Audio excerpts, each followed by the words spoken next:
بسم الله الرحمن الرحيم. الحمد لله رب العالمين الرحمن الرحيم مالك يوم الدين إياك نعبد وإياك نستعين اهدنا الصراط المستقيم صراط الذين أنعمت عليهم غير المغضوب عليهم ولا الضالين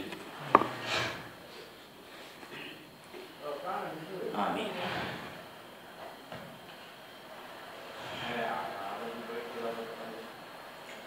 سورہ فاتحہ کے تعلق سے کچھ باتیں گزشتہ ہفتے سے پیوستہ ہفتے میں آپ کے سامنے لائی گئی تھیں اور اجمالی سیر کرائی گئی تھی. دراصل سورہ فاتحہ کی جو 7 آیتیں ہیں گویا کہ کلام پاک کی جو 7 منزلیں ہیں ان منزلوں کا دیباچہ و خلاصہ سورہ فاتحہ ہے. یعنی سورہ فاتحہ کو مکمل کلام پاک میں اللہ تعالیٰ نے پھیلایا ہے، اس کے مضامین کو پھیلایا ہے. سورہ فاتحہ کے مضامین کو مکمل کلام پاک میں اللہ تعالیٰ نے پھیلایا ہے. اس لیے کلام پاک کا سمجھنا سورہ فاتحہ کے سمجھنے پہ موقوف ہے اور بہت ہی اہم صورت ہے. آج ہی میں بخاری میں دیکھ رہا تھا، بخاری میں باب فضائل القرآن، کتاب فضائل القرآن، یعنی کلام پاک کی صورتوں کی جو فضیلتیں ہیں، تو کلام پاک کی صورتوں کی جو فضیلتیں ہیں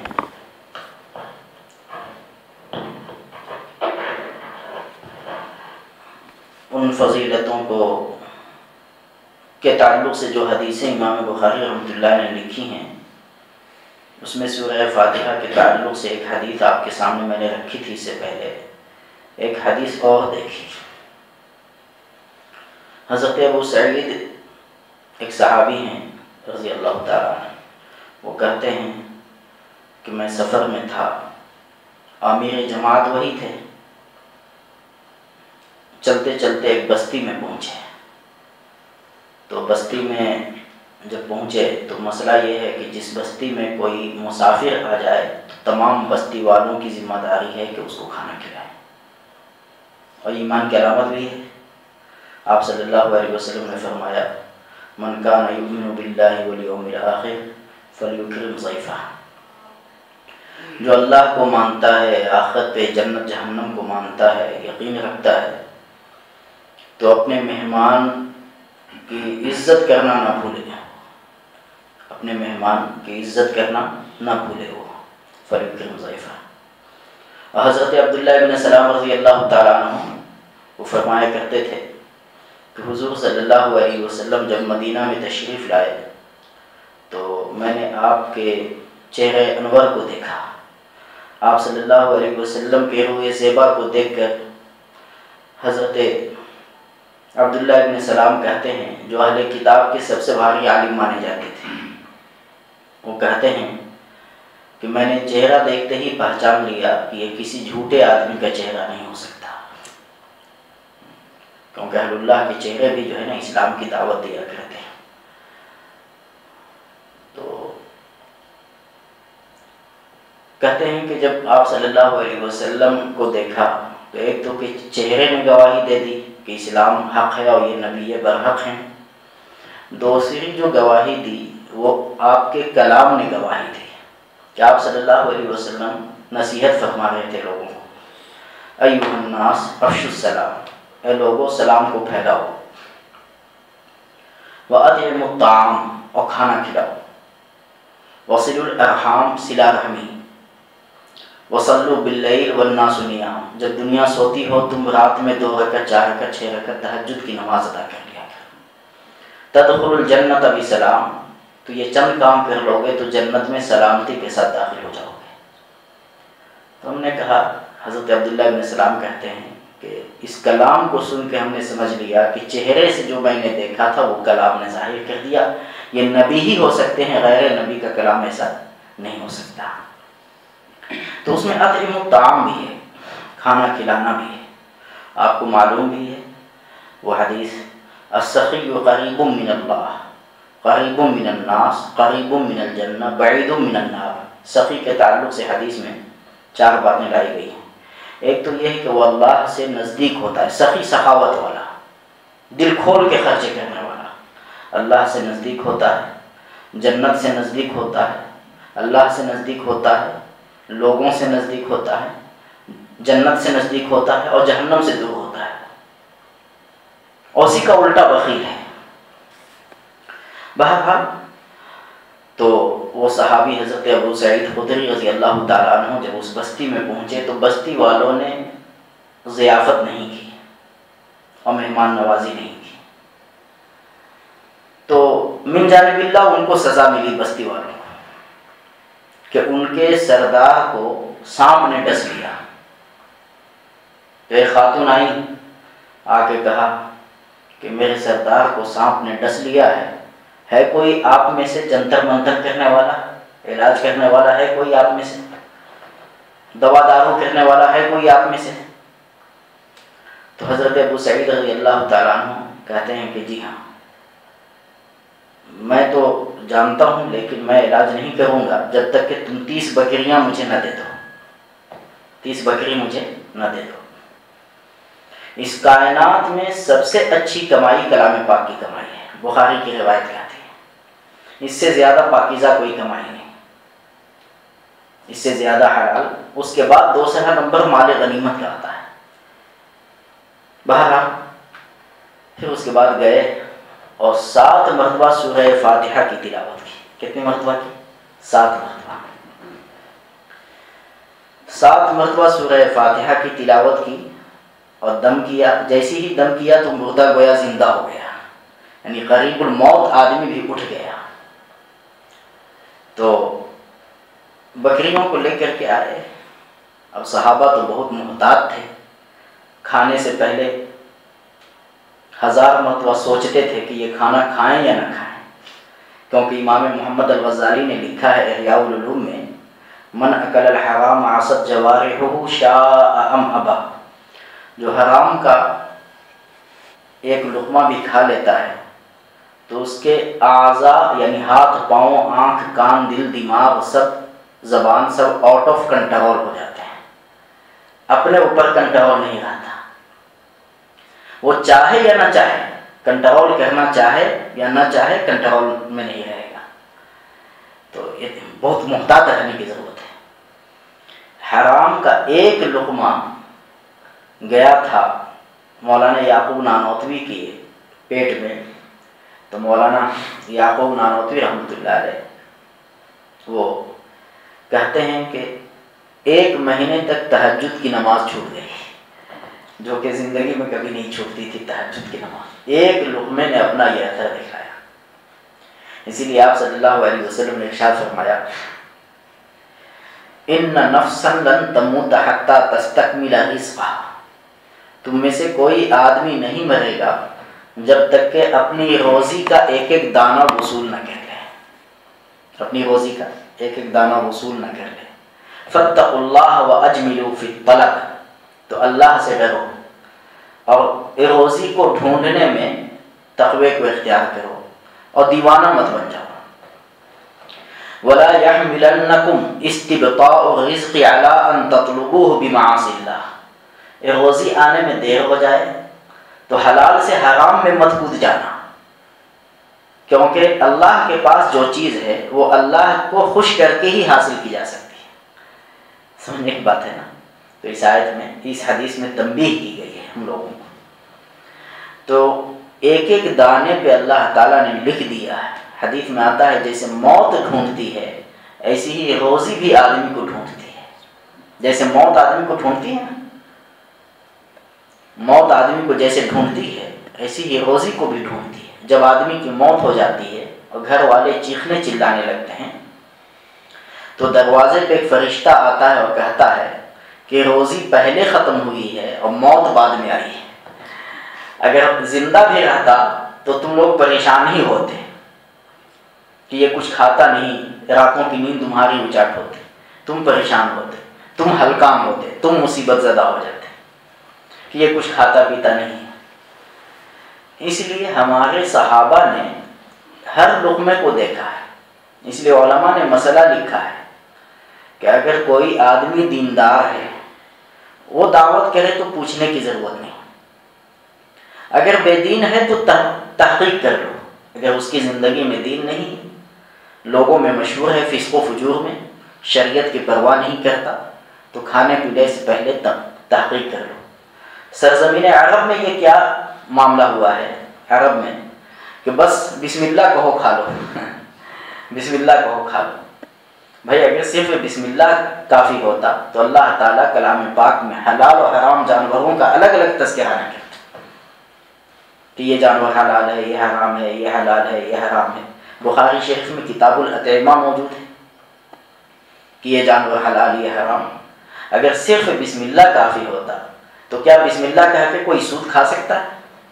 کیا بسم اللہ کہہ کے کوئی چوری کر سکتا ہے، چوری کا مال کھا سکتا ہے؟ جی بسم اللہ کہہ کر کے جھوٹ بول کر کے دھوکہ دے کر کے مال بیچ سکتا ہے؟ بسم اللہ کی تو تعظیم کرنی چاہیے نا. جی بسم اللہ کوئی چھوٹی موٹی آیت تو ہے نہیں. بسم اللہ الرحمن الرحیم میں 19 حروف ہیں. کتنے ہیں؟ 19 حروف ہیں. اور جہنم کے داروغے بھی 19 ہیں.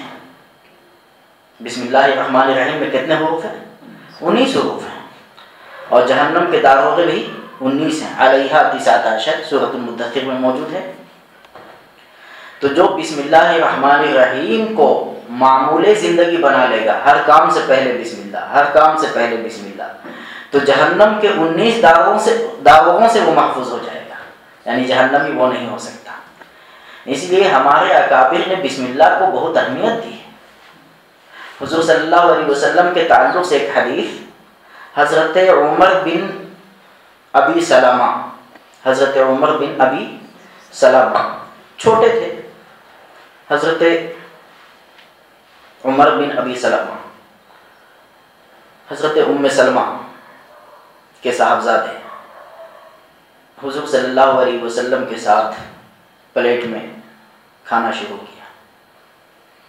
تو جیسے ہی ہاتھ ڈالا ویسے ہی آپ نے ہاتھ روکا اور کہا یا غلام، اے بچے، قل بسم اللہ وکل مما یلیک وکل بیمینک. بچے بسم اللہ پہلے کہو. اب یا تو بسم اللہ الرحمن الرحیم مکمل کہہ لیں، یا بسم اللہ وعلی برکت اللہ کہہ لیں، یا صرف بسم اللہ کہہ لیں. بہرحال بسم اللہ کہنا ہے. اس کے بعد فرمایا آپ نے پہلے بسم اللہ کہو، پھر اپنے سیدھے ہاتھ سے کھاؤ. فإن الشیطان یأکل بشمالہ، کیونکہ شیطان اپنے الٹے ہاتھ سے کھاتا ہے. جگہ جگہ پیپسی کی تصویر لگی رہتی ہے الٹے ہاتھ میں، دیکھ کر کے بھی لاہور بھیجنے کی ضرورت پیش آ جاتی ہے. دیکھا ہو الٹے ہاتھ میں لیا ہوا پاگلوں کی طرح، خبط الحواس شیطان. دیکھا ہوگا آپ لوگوں نے جگہ جگہ پیپسی ہاتھ میں لیے ہوئے، اس پہ لکھا رہتا ہے تصویر میں. اور بولن تو تصویر کو دیکھنا ہی جائز نہیں ہے، کیونکہ گناہ کو دیکھنا بھی گناہ ہے. یہ ذہن میں رہے. جیسے شادی میں اگر کسی نے تصویر کھنچوائی ہے تو اس تصویر کو دیکھنے والے بھی گنہگار ہوں گے، برابر کے شریک ہوں گے. علماء نے لکھا ہے کہ کوئی شراب پی رہا ہے تو کوئی آدمی گزرے تو وَإِذَا مَرُّوا بِاللَّغْوِ مَرُّوا كِرَامًا، وہاں سے جو ہے نا سر جھکائے ہوئے گزر جائے. اگر دیکھے گا تو دیکھنے کا بھی گناہ ہوگا.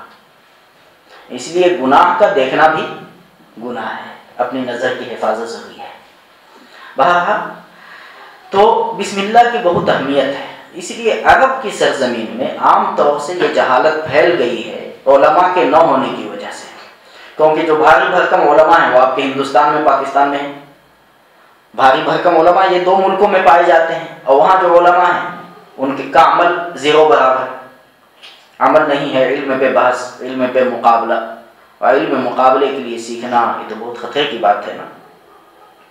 تو وہ لوگ کیا کرتے ہیں کہ حلال و حرام کی تمیز نہیں کرتے، بس بسم اللہ کہو کھا لو. اسی لیے جب کبھی ہوائی سفر ہو تو ہر چند کے جو ہے نا کہا جائے آپ سے کہ یہ حلال ہے، پھر بھی گوشت نہ کھائیں، سبزی کھائیں. اسی طریقے سے جس کے بارے میں معلوم ہے کہ یہ آدمی علماء سے تعلق نہیں رکھتا، اس کے ہاں مرغی وغیرہ کی دعوت دی جائے. عام طور سے قرآن خوانی میں بھی یہ معاملہ پیش آتا ہے. تو اس کو پہلے ہی شرطیں لگاتے ہیں، اس کو پہلے ہی شرطیں لگا دیں کہ بھائی سبزی بناؤ گے تو ہم کھائیں گے، مرغی بناؤ گے تو یہ مسئلے ہیں، وہ اس مسئلے کو سامنے رکھو. یہ پہلے بتا دیا گیا تاکہ ہمارے پیٹ میں غلط لقمہ نہ جائے. کیوں؟ امام نے کیا فرمایا؟ امام نے یہ فرمایا، امام محمد الغزالی نے، کہ حلال میں حساب ہے اور حرام میں عذاب ہے اور شک شبہ میں عتاب ہے، اللہ کا غصہ ہے۔ حساب تو حلال کا ہوتا ہے، حرام پہ تو عذاب ہوتا ہے۔ حرام پہ کیا ہوتا ہے؟ عذاب ہوتا ہے۔ بہرحال بات دور چلی گئی۔ ہم یہ بتا رہے تھے کہ حضرت ابو سعید خدری رضی اللہ تعالیٰ عنہ کو 30 بکریاں ملی، سورہ فاتحہ کی 7 مرتبہ تلاوت کی۔ آپ صلی اللہ علیہ وسلم نے ارشاد فرمایا، فی فاتحۃ الکتاب شفاء من کل داء، سورہ فاتحہ میں ہر بیماری سے شفا ہے۔ بیماری کی 2 قسمیں ہیں، ایک ہے بدن کی بیماری، ایک ہے دل کی بیماری۔ ایک ہے بدن کی بیماری، ایک ہے دل کی بیماری۔ دل کی بیماری کفر ہے، دل کی بیماری شرک ہے، دل کی بیماری حسد ہے، دل کی بیماری کبر ہے، دل کی بیماری دکھلاوا ہے، دل کی بیماری دنیا کی محبت ہے، دل کی بیماری دل کا چھوٹا پن ہے، چھوٹا ظرف ہونا، سوچ میں تنگی ہونا، یہ سب دل کی بیماریاں ہیں۔ تو بدن کی بیماری موت تک پہنچ جاتی ہے اور دل کی بیماری جہنم تک پہنچ جاتی ہے۔ اس لیے آپ صلی اللہ علیہ وسلم کی روایت بخاری میں نقل کی گئی ہے۔ آپ صلی اللہ علیہ وسلم نے ارشاد فرمایا، الا ان فی الجسد لمضغۃ اذا صلحت صلح الجسد کلہ واذا فسدت فسد الجسد کلہ الا وہی القلب، کہ یاد رکھو کہ بدن میں گوشت کی ایک بوٹی ہے، اگر وہ بوٹی ٹھیک تو سب ٹھیک، اگر وہ بوٹی غلط تو سب غلط، اگر وہ بوٹی غلط تو سب غلط۔ یاد رکھو وہ دل ہے۔ اس لیے حضور صلی اللہ علیہ وسلم نے صحابہ کے دل پہ محنت کی تھی۔ تو جب دل بن گیا، بدن بن گیا۔ آنکھ کا دیکھنا صحیح، زبان کا بولنا صحیح، کان کا سننا صحیح، جی ہاتھ کا چھونا صحیح، پاؤں سے چلنا صحیح ہو گیا۔ اور جب وہ بدلے تو نگاہ اقربا بدلی مزاج دوستاں بدلا، نگاہ اقربا بدلی مزاج دوستاں بدلا، نظر ایک ان کی کیا بدلی کہ کل سارا جہاں بدلا۔ وہ بدل گئے، بدل گئے۔ حضرت ابو ذر رضی اللہ تعالیٰ عنہ کے تعلق سے بخاری میں روایت موجود ہے، آپ نے حضرت بلال حبشی کو کہا، یبن سودا، اے کالیا کے بیٹے۔ کس کو؟ حضرت بلال حبشی رضی اللہ عنہ کو کہہ دیا یبن سودا، اے کالیا کے بیٹے، کالی عورت کے بیٹے۔ آپ صلی اللہ علیہ وسلم نے سن لیا تو آپ نے فرمایا، یا ابا ذر انک امرؤ فیک جاہلیۃ، اے ابو ذر تو ایسا آدمی ہے کہ تیرے اندر ابھی جاہل پنا موجود ہے، جاہلیت موجود ہے۔ حالانکہ زندگی میں کبھی جہالت والا کام نہیں کرتے تھے، لیکن ایک ہے، مثال کے طور پہ ایک ذرا سا بدن میں کوئی تنکا ہی چبھ جائے، یہ شبیر میں بدن میں کوئی تنکا چبھ جائے، حالانکہ بدن مکمل صحیح ہے، لیکن جب تک کہ وہ تنکا نکل نہیں جاتا اس وقت تک آدمی کو چین نہیں ملتا۔ یہ ایک بھی جاہلیت کی بات اگر رہے گی اس وقت تک تم عالم نہیں بن سکتے، جاہل ہی۔ تو اس کے بعد دنیا نے کیا تماشا دیکھا وہ بھی دیکھیے۔ اپنے غلام کو جو لباس پہنایا وہی اپنا لباس، اپنے غلام کے ساتھ دسترخوان پہ بیٹھ کے کھانا کھا رہے ہیں۔ کسی نے پوچھا تو کہا کہ جب سے حضور صلی اللہ علیہ وسلم نے مجھے تنبیہ کی ہے تو میں نے غلام اور اپنا فرق مٹا دیا، آقا و غلام کا ایک ہی صف میں کھڑے ہو گئے، محمود و ایاز، نہ کوئی بندہ رہا نہ کوئی بندہ نواز۔ اسلام کی یہ تعلیم ہے، مساوات، برابری، یہ اسلام کی تعلیم ہے۔ بخاری کی روایت موجود ہے کتاب الایمان کی، بخاری، زیادہ تر ہم بخاری کی روایتیں سنا رہے ہیں آپ کے سامنے۔ کتاب الایمان کی یہ روایت موجود ہے، آپ صلی اللہ علیہ وسلم کے پاس ایک دیہاتی آیا اور آ کر کے پوچھا، ایکم منکم محمد، تم میں سے محمد صلی اللہ علیہ وسلم کون ہے؟ تو اس پہ صحابہ نے کہا، ھذا الرجل الابیض المتکئ، یہ خوبصورت آدمی جو تکیہ ٹیک لگائے بیٹھے ہیں، ٹیک لگا کے، تکیہ نہیں بلکہ وہاں ٹیک لگانے کے معنی میں ہے، بعض لوگوں نے ترجمہ تکیہ کر دیا ہے لیکن وہاں ٹیک لگائے بیٹھے ہیں۔ تکیہ سے تو پہچان میں آ جاتے ہیں، ٹیک لگا کے دیوار وغیرہ سے ٹیک لگائے ہوں گے یا زمین سے ٹیک لگائے ہوں گے، ٹیک لگائے بیٹھے ہیں۔ اچھا آپ ہی ہیں جی۔ تو شارحین حدیث کی شرح کرنے والوں نے لکھا ہے کہ امتیاز مٹا دیا تھا حضور صلی اللہ علیہ وسلم نے، کہ آنے والے کو پوچھنا ہوتا تھا کہ تم میں نبی کون ہے۔ دیکھا، ذرا سا آدمی کو کچھ عہدہ مل جاتا ہے، کوئی چیز مل جاتی ہے، تو اپنے آپ کو اوپر اٹھاتا ہے. حالانکہ نہد شاخ پر میوہ سربر زمین، کہ میوے سے یعنی پھل سے لدی ہوئی شاخ سر کو زمین پہ رکھ دیتی ہے.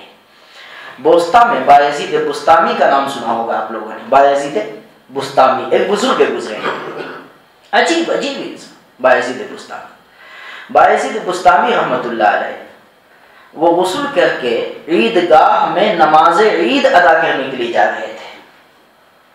کسی نے گھر میں جو چولہا جلتا ہے، چولہے میں جو درختوں کی شاخیں کاٹ کر کے جلائی جاتی ہیں، تو اس سے جو راکھ بن جاتا ہے وہ سارا راکھ اٹھا کر کے انہیں پہ پھینک دیا.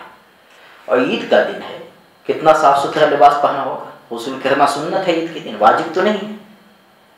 تو ہمارے اکابر تو سنت گفتوں کو بھی جو ہے نا واجب و فرض کا عملاً درجہ دیتے تھے، واجب و فرض کا عملاً درجہ دیتے تھے. اور شاہ عبدالعزیز محدث دہلوی رحمۃ اللہ نے لکھا ہے تفسیر فتح العزیز میں، من تہاون بالسنت عوقب بحرمان الفرائض، جو سنت میں سستی کرتا ہے اللہ تعالیٰ اس کو فرض سے محروم کر دیتے ہیں. اللہ اکبر، اللہ ہم سب کے ایمان کو بچا لے، آمین. تو حضرت بایزید بستامی چلے جا رہے تھے تو راکھ اوپر سے پھینک دیا. حضرت نے سر اٹھا کے دیکھا بھی نہیں. کیسی تواضع ہوگی، کیسی فنائیت ہوگی، اپنے آپ کو کیسا مٹایا ہوگا. حضرت نے سر اٹھا کے دیکھا تک نہیں، اور کیا فرمایا، چہرے پہ ہاتھ ملے. لکھا ہے شیخ سعدی نے، شکرانہ دست مالا بروئے، شکر کرتے ہوئے چہرے پہ ہاتھ ملنے لگے اور کہنے لگے اپنے آپ کو خطاب کر کے، بایزید بایزید ابھی تو راکھ ہی تجھ پہ پھینکے گئے ہیں، تو آگ میں جلنے کے قابل ہے. دیکھا مٹانا. اللہ اکبر. تب جا کر کے یہ مقام ملا. کتنا اونچا مقام کہ ایک امام کے پیچھے نماز ادا کی. تو امام صاحب نے پوچھا، بات چیت ہونے لگی تو کوئی اجنبی سمجھ کے پوچھا، حالانکہ بایزید کو تو پوری دنیا جانتی تھی، صورتاً نہیں پہچانتے تھے لوگ. امام صاحب نے بھی نہیں پہچانا. بایزید بستامی سے پوچھا کہ آپ کرتے کیا ہیں؟ تو کہا کہ وہی کرتے ہیں جس کام کے لیے اللہ نے بھیجا ہے. کس کام کے لیے بھیجا ہے؟ 3 کام کے لیے بھیجا ہے. کتنے کاموں کے لیے؟ 3 کاموں کے لیے. یہ کلام پاک میں موجود ہے. نمبر 1 معرفت، اللہ کو پہچاننا، جو اس میں سورہ فاتحہ میں تعارف کروایا گیا ہے. نمبر 1 معرفت. نمبر 2 عبادت، ایاک نعبد و ایاک نستعین. اور نمبر 3 دعوت، الحمدللہ، ہر کام میں اللہ کی تعریف، ہر چیز میں اللہ کی تعریف. تو 3 ہی کام کے لیے بھیجا گیا ہے. معرفت یعنی اللہ کو پہچاننا. بھائی استاذ کو شاگرد نہ پہچانے تو شاگرد استاذ سے فائدہ اٹھا سکتا ہے. اللہ تو قدیر ہیں، اللہ تو کیا ہے؟ قدیر ہیں. لیکن اللہ کی قدرت سے فائدہ اٹھانے کے لیے پہچاننا شرط ہے کہ اللہ کو ہم پہچانیں کہ اللہ سے کیسے ہم فائدہ اٹھائیں. اسی لیے سورہ فاتحہ میں اللہ نے اپنی پہچان کرائی کہ مجھے پہچان لو نا تو عبادت و دعا آسان ہو جائے گی. معرفت، پھر عبادت، پھر دعا. الحمدللہ رب العالمین الرحمن الرحیم مالک یوم الدین میں معرفت. ایاک نعبد میں عبادت، نماز عبادت ہے، روزہ عبادت ہے، صدقہ عبادت ہے، سب عبادت. و ایاک نستعین میں دعا. جب عبادت کریں گے تو دنیا کے مزدور تو ایسے ہیں، دنیا کے کام لینے والے تو ایسے ہیں کہ کام لے لیتے ہیں اور ظالم مزدوری نہیں دیتے. اللہ کے بارے میں آپ کا کیا خیال ہے؟ فما ظنکم برب العالمین. اللہ تعالیٰ نے خود، اللہ کے رسول نے خود کہا. کیا کہا اللہ کے رسول صلی اللہ علیہ وسلم نے؟ آپ نے ارشاد فرمایا، آپ صلی اللہ علیہ وسلم نے، کہ آتوا الاجیر اجرہ قبل ان یجف عرقہ، کہ مزدور کو اس کا پسینہ سوکھنے سے پہلے مزدوری دیتا. دیکھا. تو جس اللہ رسول نے یہ حکم دیا ہے اس کے بارے میں آپ کا کیا خیال ہے؟ وہ تو پہلے مزدوری، وہ تو وہاں نیت کی اور مزدوری مل گئی، نیت کی اور مزدوری مل گئی، وہاں تو وہ معاملہ ہے. بہرحال تو عبادت نماز ہے، عبادت روزہ ہے، عبادت حج ہے، عبادت عمرہ ہے، عبادت تلاوت ہے. ان سب کے بعد اگر آپ اللہ سے مانگیں گے یقیناً ملے گی آپ کو وہ چیزیں. لیکن مانگے تو ہم، تو وہ داتا ہے کہ دینے کے لیے در تیری رحمت کے ہر دم ہیں کھلے. ہم تو مائل بکرم ہیں کوئی سائل ہی نہیں، راہ دکھلائیں کسے رہ رب منزل ہی نہیں. ہم تو مائل بکرم ہیں، ہم تو بخشش کے لیے تیار ہیں، کوئی سائل ہی نہیں، کوئی مانگنے والا ہی نہیں. اقبال کہتے ہیں نا جواب شکوہ میں، ہم تو مائل بکرم ہیں کوئی سائل ہی نہیں. سائل مانے مانگنے والا، وَأَمَّا السَّائِلَ فَلَا تَنْهَرْ، مانگنے والے کو ڈانٹ کے بتاؤ۔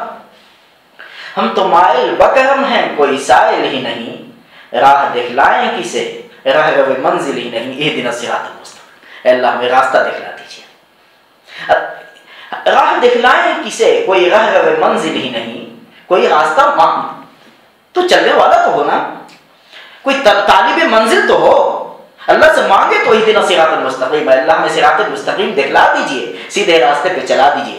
ہم تو مائل بکرم ہیں کوئی سائل ہی نہیں، راہ دکھلائیں کسے راہ رو منزل ہی نہیں، تربیت عام تو ہے اللہ کی طرف سے، رب العالمین، اللہ رب ہے نا، تربیت کرنے والا، پالنے والا، بدن کو بھی پالتے ہیں روح کو بھی پالتے ہیں، دونوں کی غذا دے رکھی ہے۔ روح کی غذا قرآن مجید ہے، روح کی غذا کیا ہے؟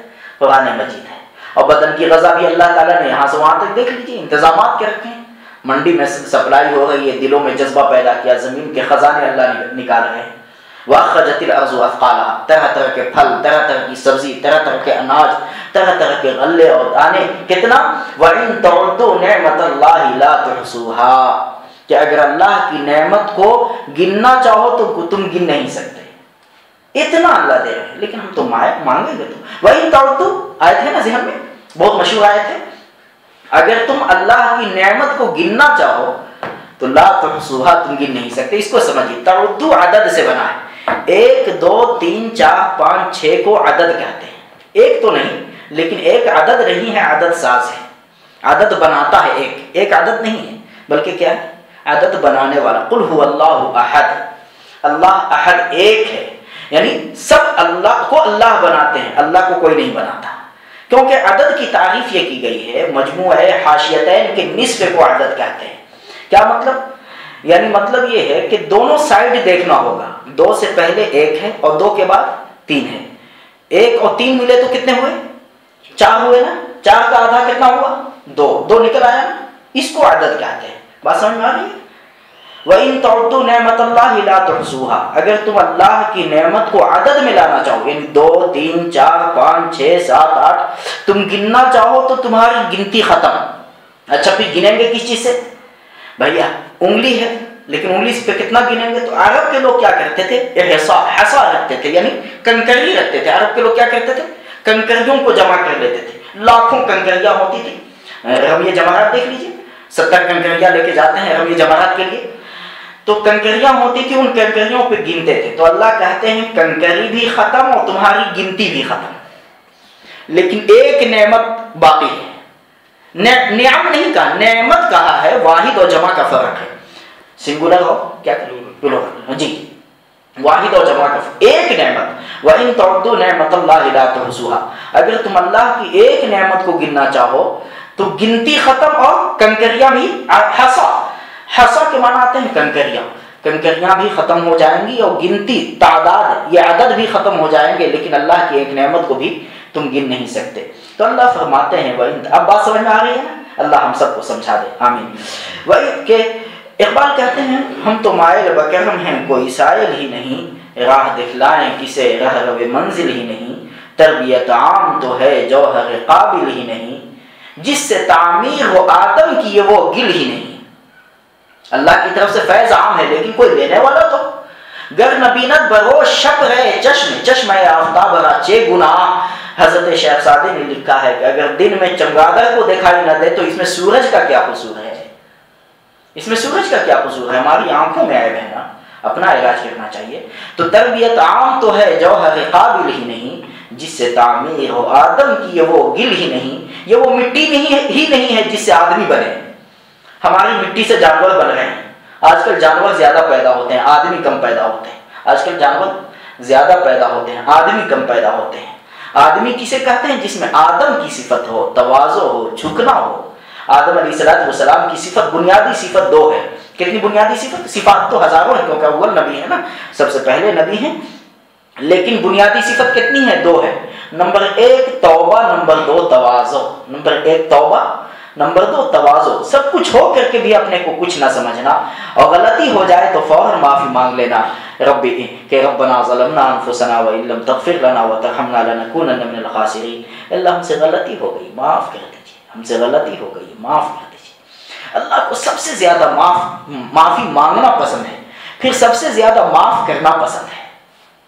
اللہ چاہتے ہیں، یہاں تک کہ اتنا پسند ہے کہ امام الانبیاء محمد رسول اللہ صلی اللہ علیہ وسلم سے اللہ تعالیٰ نے کہا کہ وَرَأَيْتَ النَّاسَ يَدْخُلُونَ فِي دِينِ اللَّهِ أَفْوَاجًا فَسَبِّحْ بِحَمْدِ رَبِّكَ وَاسْتَغْفِرْ۔ اب جب آپ دیکھیں کہ لوگ جماعت کی جماعت دین میں داخل ہونے لگے، مسلمان ہونے لگے، تو ایسے موقع پہ آپ کا کام ختم، اب آپ استغفار کیجئے، اللہ سے معافی مانگیے۔ بہرحال تو ہم تو مائل بکرم ہیں، کوئی سائل ہی نہیں، راہ دکھلائیں کسے رہ روے منزل ہی نہیں، تربیت عام تو ہے جوہر قابل ہی نہیں، جس سے تعمیر ہو آدم کی یہ وہ گل ہی نہیں، کوئی قابل ہو تو ہم شان کئی دیتے ہیں، ڈھونڈنے والے کو دنیا بھی نئی دیتے ہیں۔ کولمبس کا تذکرہ کیا ہے، نئی دنیا امریکہ کا پتہ لگا، ڈھونڈنے والے کو دنیا بھی نہیں دیتے ہیں۔ دنیا حقیر چیز ہے، ڈھونڈنے والے کو اللہ تعالیٰ نے دنیا دے دی، اور دین کو ڈھونڈنے کا حکم دے رہے ہیں اللہ، اہدنا الصراط المستقیم۔ آپ کہو کہ اللہ ہمیں سیدھے راستے پہ چلا دے، تو کیا اللہ تعالیٰ ہمیں محروم کریں گے؟ سوچیں کی بات ہے، محروم کریں گے کیا؟ نہیں، ہم میں طلب پیدا ہونا، تو سورہ فاتحہ کے ذریعے سے اللہ نے اپنا تعارف کرایا ہے۔ بہرحال باعزید بستامی رحمۃ اللہ علیہ نے امام صاحب سے کہا کہ امام صاحب، میں وہی کرتا ہوں جس کام کے لیے اللہ نے بھیجا ہے۔ تو کس کام کے لیے بھیجا ہے؟ 3 کاموں کے لیے۔ نمبر 1 اللہ کی معرفت، نمبر 2 اللہ کی عبادت، وما خلقت الجن والانس الا لیعبدون، نمبر 3 دعوت۔ نمبر 3 کیا ہے؟ دعوت، یعنی اللہ کا تعارف امت میں چل پھر کر کے کرانا، تعارف بین الناس۔ حدیث میں آتا ہے اجل اللہ یغفر لکم، کہ تم اللہ کی عظمت کو لوگوں کے دلوں میں بیٹھاؤ، اللہ تمہیں معاف کر دیں گے، اللہ تمہیں معاف کر دیں گے۔ دیکھا آپ نے یہ 3 کا۔ تو کھاتے کہاں سے ہیں آپ؟ امام صاحب کا دوسرا سوال باعزید بستانی سے کہ آپ کھاتے کہاں سے ہیں؟ تو کہا کہ امام صاحب ٹھہر جائیے، میں جواب دیتا ہوں، پہلے وہ نماز لوٹانے دیجئے جو میں نے آپ کے پیچھے ادا کی۔ اب امام صاحب چونک گئے، یہ کیا معاملہ ہے؟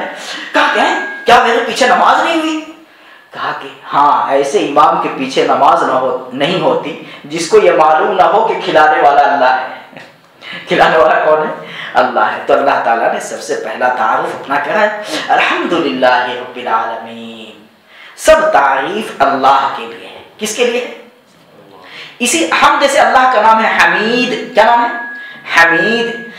اللہم صلی علی محمد وعلی آل محمد کما صلیت علی ابراہیم وعلی آل ابراہیم انک حمید مجید۔ اور اللہ تعالیٰ کی جو تعریف سب سے زیادہ کرے اسے اللہ تعالیٰ نے احمد نام رکھا۔ کیا نام رکھا؟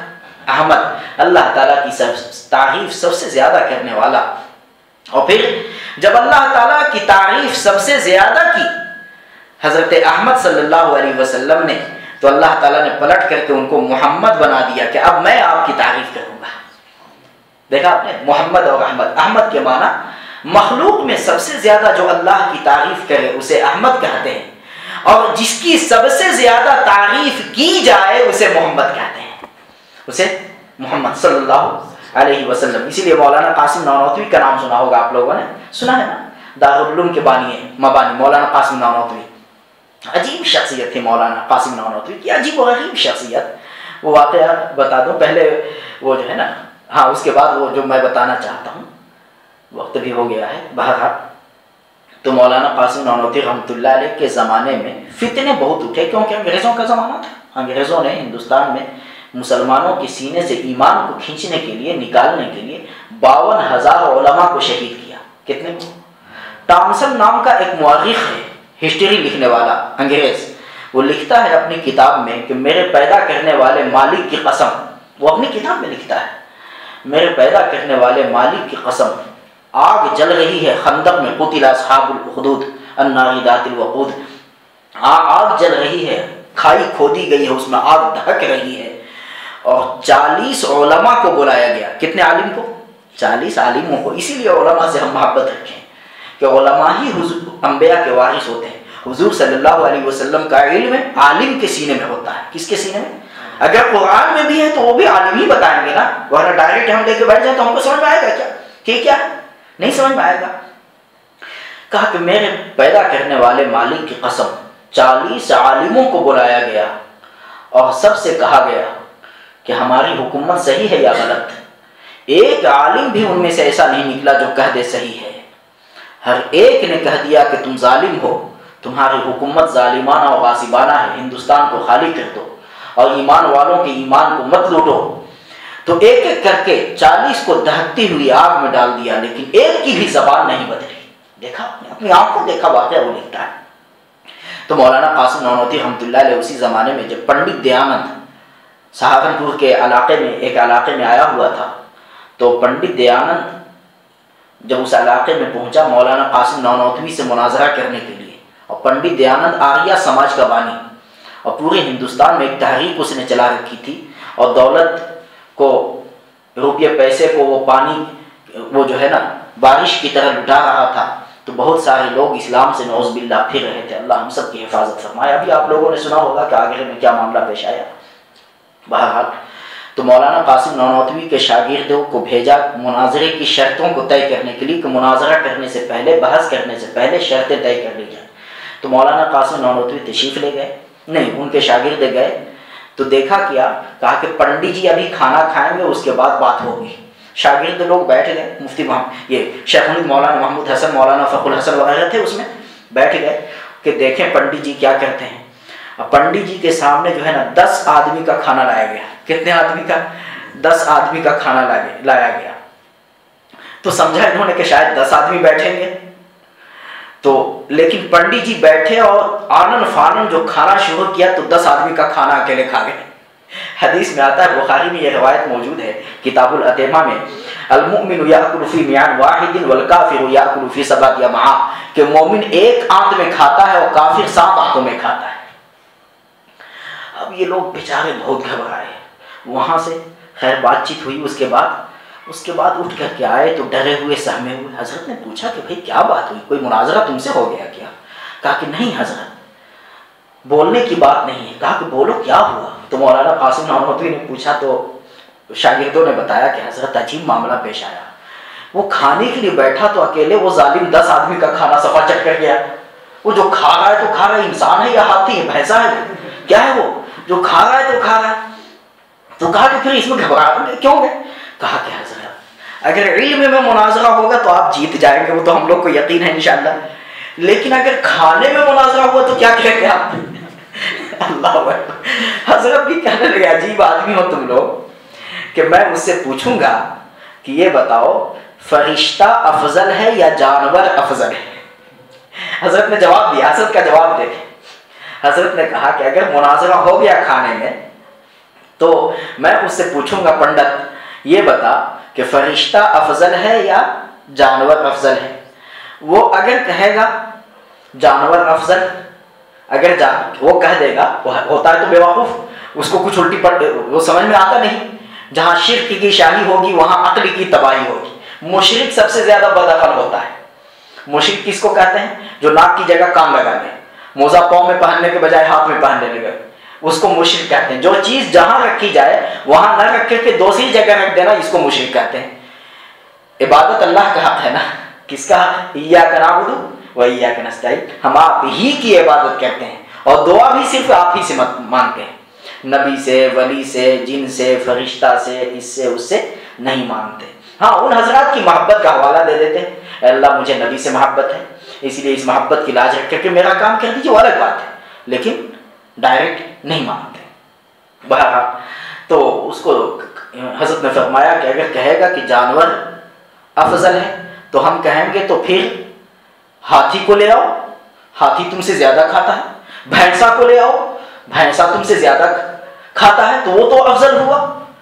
اگر وہ کہے گا فرشتہ افضل ہے تو ہم کہیں گے کہ بھوک، یعنی مطلب یہ کہ نہ کھانا فرشتے کی صفت ہے اور زیادہ کھانا جانور کی صفت ہے، تو ہم یہ کہیں گے کہ 2 کمرہ ہے، ایک کمرے میں تم کو بند کر دیا جائے، ایک کمرے میں مجھے بند کر دیا جائے اور تالا لگا دیا جائے، قفل لگا دیا جائے اور چابی دے دی جائے میرے کمرے کی تمہارے آدمیوں کے ہاتھ میں اور تمہارے کمرے کی میرے آدمیوں کے ہاتھ میں، اور 1 مہینہ مسلسل اس میں رکھا جائے، جو زندہ نکل آئے وہ کامیاب ہے، وہ حق پہ ہے۔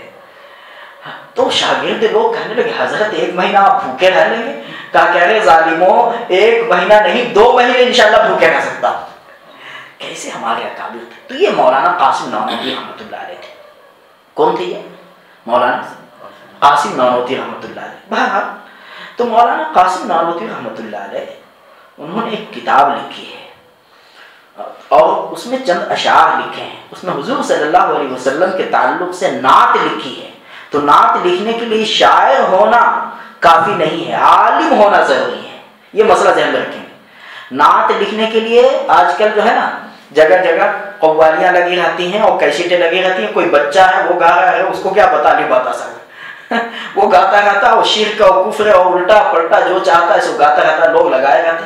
بھائی آپ کو سننا ہی ہے تو قرآن کیوں نہیں سنتے؟ اللہ سے زیادہ نبی کی بہتر تعریف کوئی کر سکتا ہے؟ نبی کو پہچاننا ہے تو قرآن کے آئینے میں پہچانیے. آپ کس کے شیشے میں؟ قرآن کے آئینے میں پہچانیے.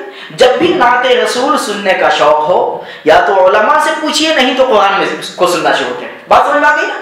یہ مسئلہ تو سمجھ میں آ گیا. اب تو دھوکہ نہیں کھائیں گے کیسٹوں سے. بازار میں ہر طرح کا سامان آتا ہے نا. نقلی سامان بھی تو ہوتا ہے نا، اصلی سامان کے ساتھ نقلی سامان بھی ہوتا ہے. تو جس طرح سونا کھرا کھوٹا دونوں ہوتا ہے، اسی طریقے سے نعت میں بھی کھرے کھوٹے دونوں ہوتے ہیں. وہ اللہ کے رسول کی تعریف کر رہا ہے یا توہین کر رہا ہے آپ کو پتہ ہی نہیں چلے گا. تو مولانا قاسم نانوتوی رحمۃ اللہ نے لکھا ہے کہ سب سے پہلے مشیت کے انوار سے اس کو سمجھیے. آپ لوگ دھیان سے سنیے، ہے نا. کلام پاک نے کہا ہے کہ جو لوگ دین کی بات کو دھیان سے سنتے ہیں، کان لگا کے سنتے ہیں، دل کے کان سے سنتے ہیں، تو ہم انہیں 2 انعام دیتے ہیں. مرنے سے پہلے ان کو ہدایت دیتے ہیں اور اللہ کے ہاں ان کو عقل مندوں میں نام لکھا جاتا ہے. یعنی قیامت کے دن جب اعلان ہوگا این اولو الالباب، کہاں ہیں عقل مند، تو اب سائنسدان لوگ کہیں گے شاید ہمارا ہی نام آ جائے. ہاں سائنسدان لوگ سمجھتے ہیں نا، سائنٹسٹ لوگ کہ ہم ہی عقل مند ہیں. ارے ظالم تو کیا عقل، اگر عقل مندی اسی کو کہتے ہیں تو ہمارے بعض اکابر نے یہ بات لکھی ہے. قاری طیب صاحب رحمۃ اللہ علیہ نے گجرات کے راجستھان کے ایک علاقے میں، غالباً بیکانیر کے علاقے میں وہ گئے ہوئے تھے اپنے رشتہ دار کے یہاں.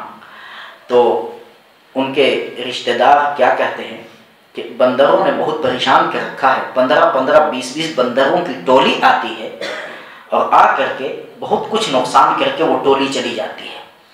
15-20 روٹیوں میں زہر ملایا اور ملا کر کے 15-20 روٹیوں میں زہر ملایا اور ملا کر کے چھت کے اوپر روٹیوں کو بکھیر دیا.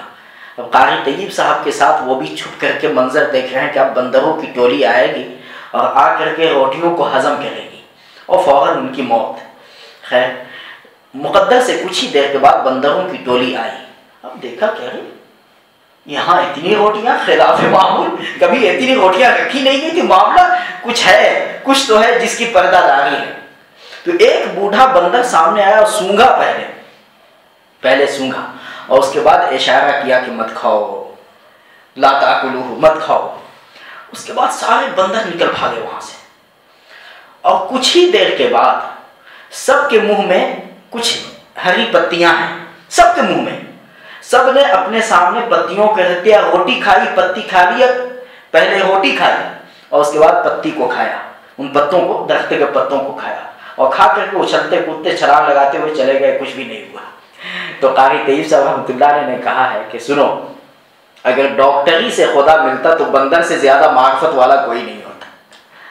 لیکن ڈاکٹر کو بھی، ڈاکٹری ایک ہنر ہے، سیکھنا چاہیے، لیکن اہل اللہ کے ساتھ بھی تو رہنا چاہیے نا. ٹھیک ہے سیکھ لیا، بدن کا علاج سیکھا، لیکن روح تو بیمار ہے نا. اور بدن کی بیماری سے موت، لیکن روح کی بیماری کا انجام تو جہنم ہے نا. سمجھنے کی بات ہے. تو مولانا قاسم نانوتوی کہتے ہیں سب سے پہلے مشیت کے انوار سے نقش روئے محمد بنایا گیا، پھر اسی نقش سے مانگ کر روشنی بزم کون و مکان کو سجایا گیا. وہ محمد بھی صلی اللہ علیہ وسلم، وہ محمد بھی احمد بھی محمود بھی، وہ محمد بھی احمد بھی محمود بھی، ذات مطلق کا شاہد بھی مشہود بھی، علم و حکمت میں وہ غیر محدود بھی، جو ظاہراً امیوں میں اٹھایا گیا، جو ظاہراً امیوں میں اٹھایا گیا. اس کی رحمت ہے بے حد و بے انتہا. اللہ اکبر. وما ارسلناک الا رحمۃ للعالمین، ہم نے آپ کو ہر مخلوق سے پیار کرنے والا بنا کے بھیجا ہے۔ کیا ترجمہ کریں گے اس آیت کا؟ وما ارسلناک الا رحمۃ للعالمین، ہر مخلوق کے لیے رحمت، یعنی ہر مخلوق سے پیار کرنے والا بنا کے بھیجا ہے۔ جو ظاہراً امیوں میں اٹھایا گیا، اس کی رحمت ہے بے حد و بے انتہا، اس کی شفقت تخیل سے ہے ماورا، جو بھی عالم جہاں میں بنایا گیا اس کی رحمت سے اس کو سجایا گیا، جو بھی عالم جہاں میں بنایا گیا اس کی رحمت سے اس کو سجایا گیا۔ حشر کا غم ہو قاسم تجھے کس لیے، مولانا قاسم نانوتوی، حشر کا غم ہو قاسم تجھے کس لیے، تیرا آقا ہے وہ تیرا مولا ہے وہ، حشر کا غم ہو قاسم تجھے کس لیے، تیرا آقا ہے وہ تیرا مولا ہے وہ، جس کے دامن میں جنت بسائی گئی، جس کے ہاتھوں سے کوثر لٹایا گیا۔ بات تو سمجھ میں آئی ہے؟ جس کے دامن میں جنت بسائی گئی، جس کے ہاتھوں سے کوثر لٹایا گیا، وہ ہے محمد احمد صلی اللہ علیہ وسلم۔ حمد سے حمید بنا، حمد سے محمد بنا، حمد سے احمد بنا۔ اگر ہم چاہتے ہیں کہ ہم بھی اگر اللہ رسول سے ہم قیامت کے دن فائدہ اٹھائیں تو ہم بھی صاحب حمد بن جائیں۔ کیا بنے ہم لوگ؟ صاحب حمد۔ کوئی بھی نعمت ملے الحمدللہ، کوئی بھی نعمت ملے الحمدللہ، حتیٰ کہ ہم تو نعمت پہ الحمدللہ بھول جاتے ہیں نا۔ ہمارے اکابر نے مصیبت میں بھی الحمدللہ کہا ہے۔ وہ کیسے؟ ایک واقعہ سناتا ہوں، بات ختم کرتا ہوں، بات لمبی ہو رہی، وقت زیادہ ہو گیا۔ وہ واقعہ یہ ہے، اللہ اکبر، حاجی امداد اللہ مہاجی مکی رحمۃ اللہ علیہ ایک بزرگ تھے، تھانہ بھون میں وہ جو ہے ان کی خانقاہ موجود ہے جہاں بیٹھ کر کے وہ حق کی آواز لگایا کرتے تھے اور دلوں کا علاج اور دلوں کا سیقل کرتے تھے۔ تو حاجی امداد اللہ مہاجی مکی رحمۃ اللہ علیہ سے انگریزوں سے جنگ ہوئی ہے 1857 عیسوی میں، اور وہاں سے پھر ناکامی ہوئی، اور کامیابی اور ناکامی دونوں اللہ کے ہاتھ میں ہے۔ ما یفتح اللہ للناس من رحمت فلا ممسک لها، بہرحال وہاں سے ہجرت کر کے چھپتے چھپاتے چلے گئے مکہ مکرمہ، اور اللہ تعالیٰ سے وعدہ کر لیا، میرے اللہ میں کسی سے مانگوں گا نہیں، بن مانگے اگر نعمت آپ دیں گے تو میں کھاؤں گا ورنہ نہیں کھاؤں گا۔ محبت ہے کا عجیب معاملہ ہے، کسی سے مانگوں گا نہیں۔ 6 وقت کا فاقہ گزر گیا۔ کتنے وقت کا؟ 6 وقت کا فاقہ گزر گیا، اور اسی حالت میں طواف کر رہے ہیں۔ طواف کرتے ہوئے ایک حبشی کے پاؤں پہ ان کا پاؤں چلا گیا، اس نے زور سے دھکا دیا، اسی حالت میں گرے، بے ہوش ہو گئے۔ اسی بے ہوشی کی حالت میں کیا دیکھ رہے ہیں کہ جبریل اور میکائیل آئے ہوئے ہیں علیہ السلام، حضرت جبریل حضرت میکائیل آئے ہوئے ہیں، اور جبریل علیہ السلام حضرت میکائیل سے کہہ رہے ہیں، یا اخی میکائیل کہ ما اصبر هذا الرجل، کہ اے میرے بھائی جی میکائیل، یہ آدمی کتنا صبر کرنے والا ہے کہ 6 وقت کا فاقہ ہو گیا ہے لیکن ابھی تک اس نے کسی سے کچھ مانگا نہیں۔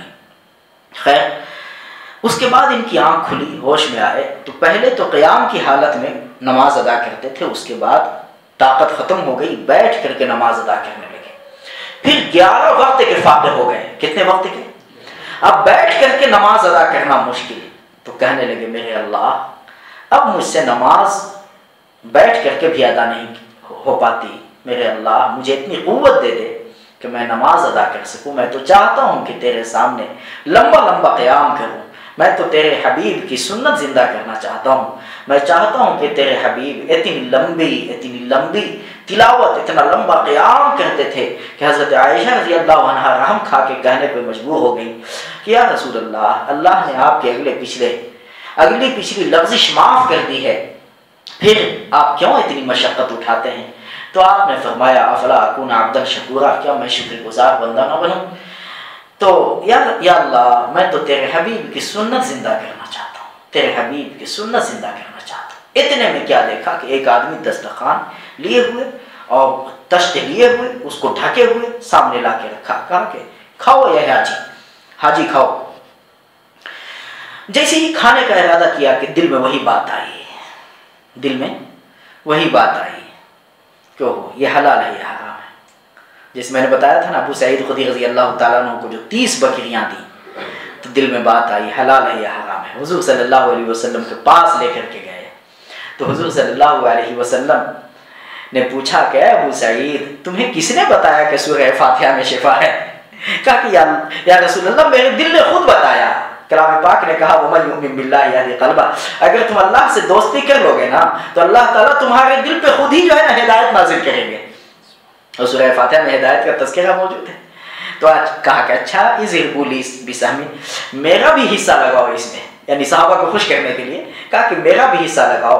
پھر آپ نے فرمایا ان احق ما اتخذتم علیہ اجرا کتاب اللہ، کہ سب سے بہترین اللہ تعالیٰ کی طرف سے ان اجرا ما اتخذتم علیہ اجرا، ان احق ما اتخذتم علیہ اجرا کتاب اللہ، سب سے بہترین مال وہ ہے جو تم اللہ کے کلام کے بعد لو، یعنی قرآن پاک کے ذریعے سے حاصل کیا ہوا مال سب سے پسندیدہ مال ہے۔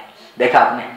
بہرحال تو حاجی امداد اللہ مہاجی مکی رحمۃ اللہ علیہ کے سامنے کھانا لایا گیا، دل میں آیا کہ حلال ہے یا حرام ہے، حلال ہے یا حرام۔ ہم آپ ہوتے تو پتہ نہیں کیسے اس پہ حملہ کرتے، کھانے پہ کیسے ٹوٹتے۔ ایک وقت کا فاقہ ہو جائے تو جب تک کہ 10 جگہ ہم فون نہیں کر لیں گے اس وقت تک ہمیں صبر نہیں آئے گا۔ حالانکہ صبر اللہ تعالیٰ تک پہنچنے کا زینہ ہے، اور کوئی نبی صبر سے خالی نہیں رہے۔ اب آپ کہیں گے کہ کیا سلیمان علیہ السلام کو بھی صبر، انہوں نے بھی صبر کیا؟ جی ہاں، ان کا بھی صبر کلام پاک میں موجود ہے، حدیثوں میں موجود ہے، انہوں نے بھی صبر بہت کیا ہے۔ جی ہاں، کوئی نبی صبر سے خالی نہیں۔ بہرحال تو کہتے ہیں کہ فوراً اس شخص نے کہا کہ کھا لو حاجی، یہ حلال کا ہے، اللہ کی طرف سے ہے۔ ما آتاک من غیر اشراف نفس فخذہ وما لا فلا تتبعہ نفسک، جو نفس کے انتظار کے بغیر آئے اس کو لے لو، جس میں نفس کا انتظار شامل ہو جائے اس کو مت لو، کیونکہ اس میں برکت نہیں ہوتی۔ بلگرام کے تھے استاذ، بلگرام ہردوئی کے پاس، لکھنؤ کے پاس ایک جگہ، 3 دن کا فاقہ تھا، اور حدیث کا درس دینے کے لیے بیٹھے۔ استاذ شاگرد کے چہرے کو استاذ نے دیکھا، شاگرد نے استاذ کے چہرے کو دیکھا تو دیکھ کر کے اندازہ لگا لیا کہ لگتا ہے کئی وقت کا فاقہ ہے۔ آنکھیں اندر کو دھنسی ہوئی، چہرے سے ایسا لگ رہا، اب آنکھوں سے آنسو ٹپکے، تب ٹپکے۔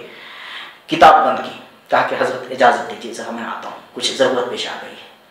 گیا اور جا کر کے گھر سے وہ طالب علم کھانا اٹھا کے لے آیا۔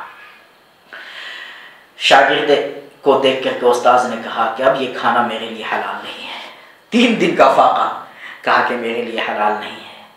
کہا کہ حضرت کیوں؟ کہا کہ وہ حدیث بھول گئے، ما آتاک من غیر اشراف نفس، جو نفس کے انتظار کے بغیر آئے اس کو لے لو، اور جو نفس کے انتظار کے ساتھ آئے تو اس کو مت لو، اس میں برکت نہیں ہوتی۔ حرام ہونے کا مطلب یعنی برکت نہ ہونا۔ کہا کہ اچھا ٹھیک ہے، کھانا اٹھا کے لے کے چلا گیا، اور 5 منٹ کے بعد پھر لے کر کے آ گیا۔ کہا کہ حضرت اب تو انتظار نہیں رہا۔ ایسے شاگرد بھی ایسے ہوتے تھے۔ بہرحال کہا کہ کھا لو حاجی، یہ حلال کا ہے۔ کھانا کھایا، آدھا بچ گیا، سوچا کہ اس کو دوسرے ٹائم کے لیے اٹھا کے رکھیں۔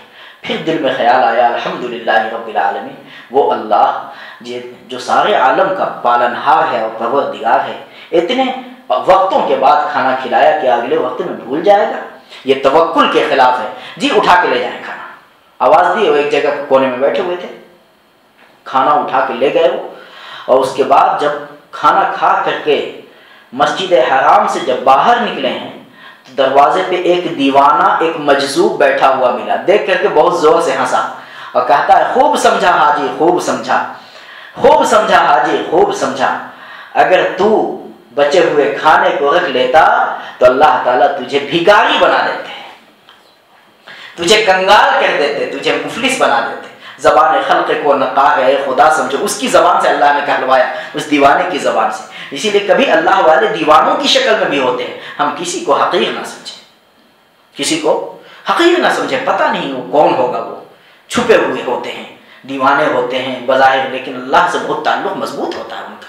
بہرحال اس کے بعد حاجی صاحب کو اللہ تعالیٰ نے اتنا مشہور کر دیا کہ بادشاہ قیمتی قیمتی تحفے لے کے آتا تھا حاجی صاحب کے پاس، قیمتی قیمتی تحفے بادشاہ لے کر کے آتا تھا، اور حاجی صاحب بہت مشہور ہو گئے، اور گھر میں اتنی قیمتی قیمتی تحفے کے رکھنے کی جگہ نہیں رہی۔ رات میں تہجد کی نماز ادا کر رہے ہیں، اتنے میں چور گھس گئے گھر میں اور تہجد کی نماز ادا کر رہے ہیں، سارے سامان کو چوروں نے سمیٹا اور اٹھا کر کے حاجی صاحب کے گھر سے سامان لے گئے۔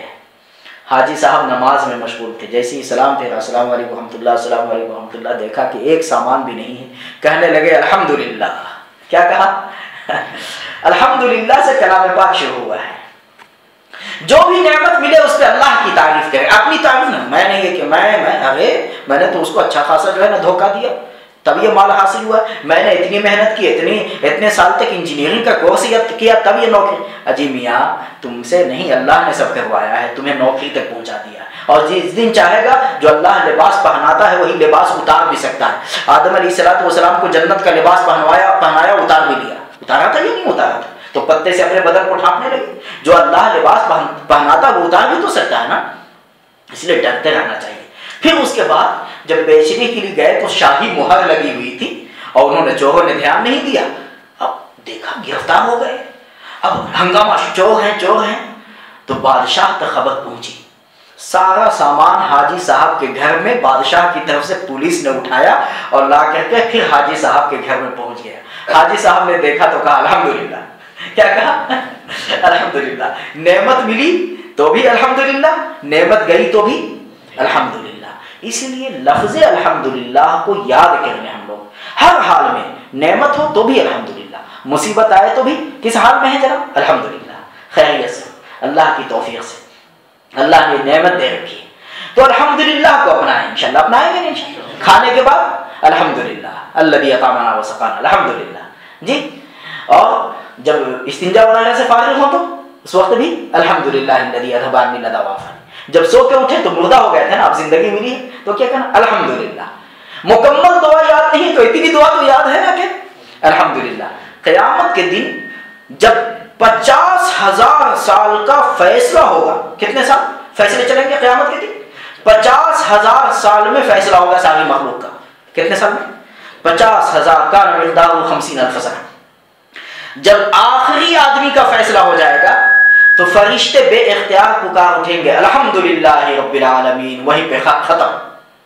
کیا آخری جملہ کیا ہوگا تمام فرشتوں کا؟ الحمدللہ رب العالمین، وہیں پہ قیامت ختم۔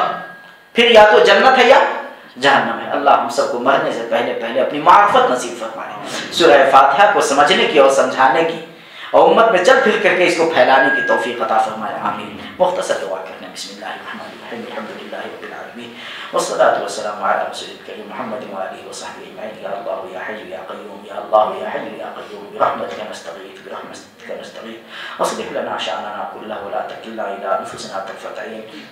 یا اللہ رحم کا، کرم کا، عفو کا، عافیت کا، یسر کا، سہولت کا معاملہ فرما۔ اے اللہ آپ حمید ہیں الحمدللہ رب العالمین، سب تعریف آپ ہی کے لیے ہیں مولا، کیونکہ سب کو آپ ہی پالتے ہیں تو تعریف کے قابل بھی آپ ہی ہیں، اور پالنے والے کی بھی تعریف تو حقیقت میں پالنے والے کی تعریف ہے۔ اے اللہ اپنے تعریف کرنے والوں میں ہم لوگوں کا نام لکھ لیجئے۔ اے اللہ اس امت کے تعلق سے پچھلی کتابوں میں لکھا ہوا ہے کہ یہ امت حمادون ہے، اللہ کی تعریف کرنے والی ہے۔ اے اللہ ہر حال میں اپنی تعریف کرنے والا بنا دے۔ اے اللہ اپنی ذات عالی پہ اعتراض کرنے سے بچا لے۔ اے اللہ اشکالات سے، اعتراضات سے بچا لے۔